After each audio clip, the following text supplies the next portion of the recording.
Para mí el CADA significa la unión de nuestros comercios locales y sobre todo un trabajo en conjunto, un trabajo por y para nuestro comercio. Esta unión de comercios lo que hace es que se puedan promover diferentes actividades, que se puedan realizar campañas, que podamos ofrecer a nuestros clientes un servicio en conjunto para dinamizar lo que queremos, que es nuestra economía local, porque las cosas no se hacen solas, las cosas requieren su trabajo y es lo que necesitamos, trabajo en conjunto.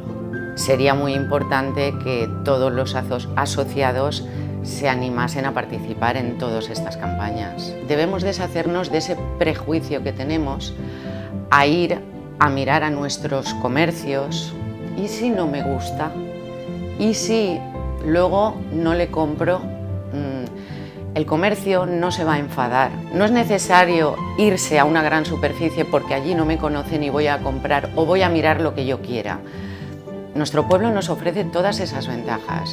Nos ofrece precio, nos ofrece calidad. Si compramos en nuestros comercios, estamos ayudando a nuestro desarrollo comercial como población, cosa que es muy importante. La más destacada es la campaña de Navidad, por supuesto, en la que el pueblo participa, pero vamos, aún así necesitamos ideas, necesitamos gente que participe. No es lo mismo que tú publiques en tu Facebook, que va a llegar a las personas que tú tienes agregadas, en definitiva, muy bien, pero si lo hacemos por medio de CADA, va a llegar a muchísimas más personas.